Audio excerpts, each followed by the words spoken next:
మన తండ్రి అయిన దేవునికి సమస్త మహిమ, ఘనత, ప్రభావములు కలుగునుగాక.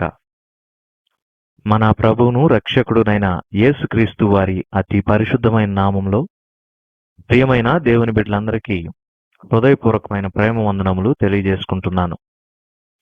దేవుని పరిశుద్ధ గ్రంథంలో నుండి లేవియా కాండము 22వ అధ్యాయం 17వ వచనం నుండి 25వ వచనం వరకున్న వాక్య భాగాన్ని ధ్యానం చేద్దాం. 17వ వచనం నుండి కొన్ని వచనములను చదువుకుందాం. మరియు యెహోవా మోషేకు ఈలాగు సెలవిచ్చెను, నీవు అహరోనుతోనూ అతని కుమారులతోనూ ఇశ్రాయేలీలందరితోనూ ఇట్లు చెప్పుము. ఇశ్రాయేలీల ఇంటి వారిలోనే గాని ఇశ్రాయేలీలలో నివసించు పరదేశులలోనే గాని ఎవడు యెహోవాకు దహన బలిగా స్వేచ్ఛార్పణములనైనను మ్రొక్కుబళ్లనైనను అర్పించునో వాడు అంగీకరింపబడినట్లు గోవులలో నుండి అయినను గొర్రె మేకలలో నుండి అయినను దోషము లేని మగదానిని అర్పింపవలెను. దేనికి కళంకముండునో దానిని అర్పింపకూడదు, అది మీ పక్షముగా అంగీకరింపబడదు. దేవుడు ఈ కొద్ది మాటలను మన కొరకు దీవించునుగాక. ప్రభునందు ప్రియమైన సహోదర సహోదరిలారా, చదవబడిన ఈ వాక్య భాగాన్ని మనం గమనించినప్పుడు దేవునికి అర్పించే దాని విషయంలో ఏ విధంగా ఆ అర్పణ ఉండాలి అనే విషయమును గురించి దేవుడు తెలియచేస్తూ ఉన్నారు. దైవార్పితమైనవి ఎలా పడితే అలా ఉండటానికి వీల్లేదు. దైవార్పితములు ఎప్పుడూ కూడా పరిశుద్ధమైనవిగా ఉండాలి. ఎందుకంటే మన దేవుడు పరిశుద్ధుడై ఉన్నాడు. లేవియా కాండం 11వ అధ్యాయం 44వ వచనం ప్రకారం, పేతురు రాసిన మొదటి పత్రికలో కూడా మనం చదివినప్పుడు 1వ అధ్యాయం 14 నుంచి 16 వచనాల్లో కూడా మనము మన దేవుడు పరిశుద్ధుడై ఉన్న ప్రకారము మన సమస్త ప్రవర్తన యందు పరిశుద్ధులంగా ఉండాలి. కాబట్టి వాక్య ప్రకారం మనం చూచినప్పుడు మనం ఈ లోకంలో పరిశుద్ధులంగా జీవించాలి. మన దేవుడు పరిశుద్ధుడై ఉన్నాడు కనుక దేవునికి అర్పించేటటువంటివి కూడా పరిశుద్ధమైనవిగా ఉండాలి. దేవునికి అర్పించేవి అపవిత్రమైనవిగా ఉండకూడదు. గనుక ప్రభునందు ప్రియమైన సహోదర సహోదరులారా, దైవార్పితములు పరిశుద్ధముగా ఉండాలి. దైవార్పితములు అనగా మనం అర్పించేటటువంటి ఏదైనా కూడా అది పరిశుద్ధమైనదిగా ఉండాలి. ఉదాహరణకు కానుకలు అర్పిస్తున్నాం. దేవుని మందిరమునకు వెళ్ళి మనము కానుకలను వేస్తున్నాం, బాగానే ఉంది. కానుకలు అనేవి కరెన్సీ నోట్లు కదా. మరి కరెన్సీకి అంటే ద్రవ్యానికి ఏ విధంగా పరిశుద్ధత పవిత్రత ఉంటుంది అనే ప్రశ్న రావచ్చు. ఇక్కడ పరిశుద్ధత అనేది ద్రవ్యమునకు సంబంధించింది కాదు గాని ఆ ద్రవ్యమును ఎవరైతే అర్పిస్తున్నారో వారు పరిశుద్ధంగా ఉన్నారా లేదా, ఇది మొదటి విషయం. వారి హృదయము పరిశుద్ధంగా ఉందా లేదా, వారి బుద్ధి పవిత్రంగా ఉందా లేదా, వారి ఆలోచనలు ఉద్దేశములు సమస్త ప్రవర్తన క్రియలు మాట చూపు ఇవన్నీ కూడా పరిశుద్ధంగా ఉన్నాయా లేదా అనేది ప్రాముఖ్యమైనటువంటి విషయం. గనుక ప్రభునందు ప్రియమైన సహోదర సహోదరులారా, మనము దేవునికి కానుకను అర్పిస్తున్నామంటే అర్పించేటటువంటి వారమైన మనము పరిశుద్ధంగా పవిత్రంగా ఉన్నప్పుడు మనం అర్పించే అర్పణ కానుకలు కూడా పవిత్రంగా పరిశుద్ధంగా దేవునికి అంగీకార యోగ్యంగా ఉంటాయి. దీన్ని మనం జ్ఞాపకం పెట్టుకోవాలి. మన జీవితము పరిశుద్ధంగా లేకుండా, మన హృదయము పరిశుద్ధంగా లేకుండా, మన ప్రవర్తన, మన చూపులు మాట, మన నడత పరిశుద్ధంగా లేకుండా మనము ఎన్ని విలువైనటువంటి కానుకలు అర్పించినా, లక్షలైనా కోట్లైనా సరే, కానుకలు ఎంత అర్పించినా కూడా దాని వలన పెద్ద ప్రయోజనం ఏమీ ఉండదండి. దేవుడు మనం అర్పించే డబ్బును చూచేవాడు కాదు. దేవుడు మనమిచ్చే విలువైన కానుకలను చూసేవాడు కాదు. దేవుడు హృదయాన్ని చూసేవాడు. మన హృదయము ఎలా ఉంది, మన జీవితం ఎలా ఉంది. కనుక దేవునికి అర్పించేది పరిశుద్ధమైనదిగా ఉండాలని దేవుడు సెలవిస్తూ ఉన్నారు. ఎందుకంటే ఇశ్రాయేలీల సమాజము పక్షమున యాజకుడు దహన బలిని, కృతజ్ఞతా బలిని, సమాధాన బలిని, పాప పరిహారార్థ బలిని, అపరాధ పరిహారార్థ బలిని అర్పించాలి. ఈ క్రమములో ప్రభునందు ప్రియమైన సహోదర సహోదరులారా, యాజకుడు అర్పించేటటువంటి ఈ బలులు దేవుడు అంగీకరించినప్పుడే ఎవరి పక్షాన ఆ బలులు అర్పించబడ్డాయో వారికి సమాధానం కలుగుతుంది. మరి దేవుడు బలిని అర్పించాలంటే ఆ బలి పరిశుద్ధమైనదిగా ఉండాలి, పవిత్రమైనదిగా ఉండాలి, కళంకము లేనిదిగా ఉండాలి. గనుక ప్రభునందు ప్రియమైన సహోదర సహోదరులారా, కళంకము లేని వాటిని దేవునికి బలిగా అర్పించుట ముఖ్యమైన విషయం. కళంకము ఉన్నవి ఏంటి అని మనం చూసినప్పుడు అండి, ఇక్కడ కొన్ని లక్షణాలను దేవుడు తెలియజేస్తూ ఉన్నారు. లేవియా కాండం 22వ అధ్యాయం 22వ వచనం. గ్రుడ్డిదేమి, కుంటిదేమి, కొరత గలదేమి, గడ్డగలదేమి, గజ్జిరోగము గలదేమి, చిరుగుడు గలదేమి, ఇవన్నీ కూడా కళంకము కలిగినవే. ఇలాంటి వాటిని మనం దేవునికి అర్పించకూడదు. ఎందుకు? వీటికి ఏమున్నాయంట? కళంకములు ఉన్నాయంట. ఇవన్నీ ఎలాంటివంట? కళంకము కలిగినవంట. కనుక కళంకము కలిగినవి దేవునికి మనం అర్పించకూడదు. కళంకము కలిగిన వాటిని మనం దేవునికి అర్పిస్తే ఆ బలిని దేవుడు అంగీకరించడు. ఆ బలి అపవిత్రమైనది. దయచేసి ఆలోచన చేయండి. గ్రుడ్డి దానిని, కుంటి దానిని, రోగము కలిగిన దానిని, గడ్డలు కలిగిన దాన్ని మనము కొనుగోలు చేయాలంటే కొనుగోలు చేస్తామా? అది ఆవు కావచ్చు, గొర్రె కావచ్చు, మేక కావచ్చు. మనము ఏవైనా పశువులు కొనుగోలు చేసేటప్పుడు, పశువులే కాదులేండి, వస్తువులైనా ఏదైనా తీసుకోండి, మనం దేన్ని కొనుగోలు చేసినా, ఉదాహరణకు కూరగాయలే తీసుకుందాం. పుచ్చిపోయినవి, చచ్చువి, కుళ్ళిపోయినవి మనం కొనడానికి ఇష్టపడతామా? లేదు. మనకు కూరగాయలు తాజాగా ఉండాలి.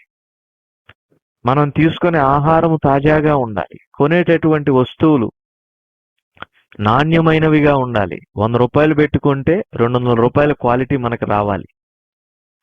మానవులమైన మనం ఇలాగను ఆలోచిస్తే మరి పరిశుద్ధుడైన దేవుడు, శ్రీమంతుడైన దేవుడు, ఆకాశ మహాకాశములు పట్టజాలని దేవాతి దేవుడు, పూర్ణ పవిత్రుడైనటువంటి దేవుడు, సమీపించరాని తేజస్సులో వసించుచు అమరత్వము కలిగిన దేవాతి దేవుడు, ఆయన ఏ విధంగా ఆలోచన చేస్తాడు? ఆయన అలా ఆలోచించడంలో తప్పేమైనా ఉందంటారా? లేదు. ఆయన అలా ఆలోచన చేయడం ముమ్మాటికి న్యాయమే. ప్రభునందు ప్రియమైన సహోదర సహోదరులారా, ఆయన చేసేటటువంటి ఆలోచన ఏదైతే ఉందో అది ముమ్మాటికి సరి అయినదే. ఆయన అలా కోరుకోవడంలో తప్పు లేదు. ఎందుకంటే ఆయన పరిశుద్ధుడైన దేవుడు, సర్వాధికారి, సర్వాంతర్యామి, సర్వశ్రేష్ఠుడు, సకల సృష్టికర్త. మరి ఆయనకు అర్పించే అర్పణ కళంకము లేనిదిగా, లోపము లేనిదిగా, అపవిత్రత లేనిదిగా ఉండాలని దేవుడు సెలవిస్తూ ఉన్నాడు. ప్రభునందు ప్రియమైన సహోదర సహోదరులారా, దేవునికి కొంతమంది తెచ్చే అర్పణలు ఎలా ఉంటాయనేది మనము ప్రాక్టికల్ ఎగ్జాంపుల్స్ తో చూద్దాం. ఉదాహరణకు, దేవునికి మనం కానుక వేయాలి అనుకుంటున్నాం. ఆ కానుక ఒక 10 రూపాయలు, 20 రూపాయలు, 100 రూపాయలు అనుకోండి. దేవునికి మనం అర్పించేటటువంటి ఆ కానుక ఏదైతే ఉందో చినిగిపోయి ఉందనుకోండి, పొరపాటున మనం ఆలోచన చేద్దాం. ఉదాహరణకు, మన దగ్గర ఉన్నటువంటి 100 రూపాయల నోటు అది కొంచెం చిరుగు ఉన్నా, దానికి ఒక ప్లాస్టిక్ టేపుతో అతుకు వేసి ఉన్నా, మనం బస్సులో వెళ్తుంటే కండక్టర్కి ఇస్తే దాన్ని తీసుకుంటాడా? తీసుకోడు. మనము ఒక షాపుకి వెళ్ళి అక్కడ వ్యాపారం చేసే ఆ వ్యక్తికి గనక ఇస్తే ఆ షాప్ అతను తీసుకుంటాడా? తీసుకోడు. ఆటో అతనికి ఇస్తే తీసుకుంటాడా? తీసుకోడు. మనుష్యులు తీసుకోకుండా తృణీకరించినటువంటి ఆ యొక్క నోట్లను మనం తీసుకొని వచ్చి ఏం చేస్తామంటే ఆ నోటును మనం కానుకగా దేవునికి అర్పిస్తాం. ఇలా చేసేవారు ఎంతమంది లేరండి? చాలా మంది ఉన్నారు. మనుష్యులకు పనికిరానిది మనం దేవునికి అర్పించాలని చూస్తాం. ప్రభునందు ప్రియమైన వారలారా, ఎంత విచారకరం! దేవుడు అంటున్నాడు, కళంకము కలిగినది, గ్రుడ్డిది గాని, గజ్జి రోగము కలిగింది గాని, గడ్డలు కలిగింది గాని దైవార్పితము కానే కాదు. ఆ తర్వాత దేవునికి అర్పించేటటువంటి వారు కొంతమంది ఉంటారు. ఉదాహరణకు తల్లిదండ్రులు కొంతమంది మొక్కు చేసుకుంటారు. ఏమనంటే, అయ్యా నాకు మగబిడ్డనిస్తే నీ సేవకు అర్పిస్తాను ప్రభువా అని. మంచిది, బాగానే ఉంది. ఆ బిడ్డ పుట్టాడు, చక్కగా చదువుకున్నాడు, ఉన్నతమైనటువంటి స్థానంలో ఉన్నాడు. ఉదాహరణకు ఒక మంచి ఇంజనీర్ అయ్యాడు అనుకోండి. ఆ వ్యక్తిని దేవునికి అర్పిద్దామంటే మాత్రం అతడు పుట్టక ముందు చేసుకున్నటువంటి నిబంధనను తల్లిదండ్రులు మర్చిపోతారు. ఎందుకంటే ఇప్పుడు అతడు ప్రయోజకుడు అయ్యాడు కాబట్టి. ఆ వ్యక్తికి ఇంకొక తమ్ముడు పుట్టాడు. అతడు ఎందుకు పనికి రాకుండా 10వ తరగతి 10 సార్లు తప్పాడు అనుకోండి. అతన్ని మాత్రం దేవునికి ఇవ్వడానికి సిద్ధంగా ఉంటారు. చూడండి, మానవులకే పనికిరానిది దేవునికి ఎలా పనికొస్తుంది అనుకుంటున్నారు? కనుక దేవునికి అర్పించేది శ్రేష్టమైనది అర్పించండి. పరిశుద్ధమైనది, కళంకము లేనిది, అపవిత్రత లేనిది దేవునికి అర్పించాలి. ప్రభునందు ప్రియమైన సహోదరుడా, సహోదరి, మనుషులు తృణీకరించింది కాదు, లోపం ఉన్నది కాదు, పనికి రానిది కాదు. నీకు నాకే పనికి రానిది దేవునికి ఎలా పనికొస్తుంది అనుకుంటున్నారు? ప్రభునందు ప్రియమైన సహోదర సహోదరులారా, బలము ఉడిగిపోయిన తరువాత, వయసంతా అయిపోయిన తర్వాత, జవసత్వాలు లోపించిన తరువాత దేవునికి నన్ను నేను అర్పించుకుంటాను అంటే అది ప్రయోజనకరం కాదు. కనుక దేవునికి నీవు ఒకవేళ నిన్ను నీవు అర్పించుకోవాలనుకుంటే ఆలస్యం చేయొద్దు. బలమంతా అయిపోయిన తర్వాత, వయసంతా ఉడిగిపోయిన తర్వాత దేవునికి నిన్ను నీవు అర్పించుకుంటాను అనేటటువంటి ఆలోచన అది ప్రయోజనకరం కాదు. కనుక ప్రభునందు ప్రియమైన సహోదరుడా, సహోదరి, ఈ రోజున దేవునికి నిన్ను నీవు అర్పించుకోవాలనుకున్నా, ఏవైనా కానుకలు అర్పించాలనుకున్నా, లేదంటే నీ పిల్లలను దేవునికి అర్పించాలనుకున్నా, శ్రేష్టమైనదిగా ఉన్నప్పుడే అర్పించు. కళంకము లేనిదిగా ఉన్నప్పుడే అర్పించు. పవిత్రమైనదిగా ఉన్నప్పుడే అర్పించు. అప్పుడది దేవుడు నీ పక్షాన స్వీకరిస్తాడు, నీకు సమాధానమిస్తాడు. కళంకము కలిగినది దేవునికి అర్పిస్తే దేవుడు ఆ వ్యక్తి పక్షాన ఆ బలిని అంగీకరించడు, ఆ అర్పణను అంగీకరించడు. దాని స్థానే ఏమొస్తుందో తెలుసా? దేవుని యొక్క ఉగ్రత ఆ వ్యక్తి మీదకి వస్తుంది. దేవుని యొక్క శిక్ష ఆ వ్యక్తి మీదకి వస్తుంది. కనుక అలాంటి పరిస్థితి నీవెందుకు కొని తెచ్చుకుంటావు? కనుక దేవునికి అర్పించేది శ్రేష్టమైనదిగా ఉండేదే అర్పించు. కళంకము లేనిదే అర్పించు. అపవిత్రత లేనిదే అర్పించు. పరిశుద్ధమైనదే అర్పించు. తద్వారా నీ అర్పణను దేవుడు అంగీకరిస్తాడు. దానికి రావాల్సిన దీవెనలను ప్రతిగా కుమ్మరింపు చేస్తాడు. దేవుడి కొద్ది మాటలను మన కొరకు దీవించును గాక. ప్రార్థన చేసుకుందాం. కృపగల మా తండ్రి, కనికర పూర్ణ స్తోత్రములు. వెత్తబడిన వాక్యం నీరుకట్టి ఫలింపచేసి మా ప్రియులను దీవించి ఈ దినమంతటి కొరకు సిద్ధపరిచి మీ నామమునకు సంపూర్ణమైన మహిమను పొందమని మా ప్రయాణాల్లో, మా పని బాట్లలో, పరిచర్యలో అన్నిట్లో మీ కృపను కనికరమును మెండుగా మాకు అనుగ్రహించమని మా రక్షకుడైన యేసుక్రీస్తు వారి పరిశుద్ధమైన నామములో ప్రార్థించి అడిగి వేడుకొంచున్నాము తండ్రి. ఆమేన్. సరే, కానుకలు ఎంత అర్పించినా కూడా దాని వలన పెద్ద ప్రయోజనం ఏమీ ఉండదండి. దేవుడు మనం అర్పించే డబ్బును చూచేవాడు కాదు. దేవుడు మనమిచ్చే విలువైన కానుకలను చూసేవాడు కాదు. దేవుడు హృదయాన్ని చూసేవాడు. మన హృదయము ఎలా ఉంది, మన జీవితం ఎలా ఉంది. కనుక దేవునికి అర్పించేది పరిశుద్ధమైనదిగా ఉండాలని దేవుడు సెలవిస్తూ ఉన్నారు.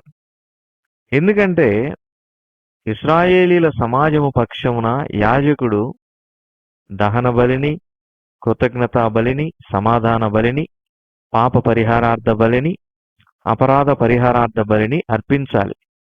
ఈ క్రమములో ప్రభునందు ప్రియమైన సహోదర సహోదరులారా, యాజకుడు అర్పించేటటువంటి ఈ బలులు దేవుడు అంగీకరించినప్పుడే ఎవరి పక్షాన ఆ బలులు అర్పించబడ్డాయో వారికి సమాధానం కలుగుతుంది. మరి దేవుడు బలిని అర్పించాలంటే ఆ బలి పరిశుద్ధమైనదిగా ఉండాలి, పవిత్రమైనదిగా ఉండాలి, కళంకము లేనిదిగా ఉండాలి. గనుక ప్రభునందు ప్రియమైన సహోదర సహోదరులారా, కళంకము లేని వాటిని దేవునికి బలిగా అర్పించుట ముఖ్యమైన విషయం. కళంకము ఉన్నవి ఏంటి అని మనం చూసినప్పుడు ఇక్కడ కొన్ని లక్షణాలను దేవుడు తెలియజేస్తూ ఉన్నారు. లేవియా కాండం 22వ అధ్యాయం 22వ వచనం. గ్రుడ్డిదేమి, కుంటిదేమి, కొరత గలదేమి, గడ్డగలదేమి, గజ్జిరోగము గలదేమి, చిరుగుడు గలదేమి, ఇవన్నీ కూడా కళంకము కలిగినవే. ఇలాంటి వాటిని మనం దేవునికి అర్పించకూడదు.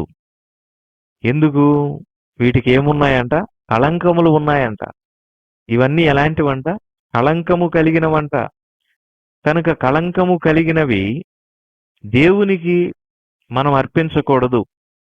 కళంకము కలిగిన వాటిని మనం దేవునికి అర్పిస్తే ఆ బలిని దేవుడు అంగీకరించడు. ఆ బలి అపవిత్రమైనది. దయచేసి ఆలోచన చేయండి. గ్రుడ్డి దానిని, కుంటి దానిని, రోగము కలిగిన దానిని, గడ్డలు కలిగిన దాన్ని మనము కొనుగోలు చేయాలంటే కొనుగోలు చేస్తామా? అది ఆవు కావచ్చు, గొర్రె కావచ్చు, మేక కావచ్చు. మనము ఏవైనా పశువులు కొనుగోలు చేసేటప్పుడు, పశువులే కాదులేండి, వస్తువులైనా ఏదైనా తీసుకోండి, మనం దేన్ని కొనుగోలు చేసినా, ఉదాహరణకు కూరగాయలే తీసుకుందాం. పుచ్చిపోయినవి, చచ్చువి, కుళ్ళిపోయినవి మనం కొనడానికి ఇష్టపడతామా? లేదు. మనకు కూరగాయలు తాజాగా ఉండాలి. మనం తీసుకునే ఆహారము తాజాగా ఉండాలి. కొనేటటువంటి వస్తువులు నాణ్యమైనవిగా ఉండాలి. 100 రూపాయలు పెట్టుకుంటే 200 రూపాయల క్వాలిటీ మనకు రావాలి.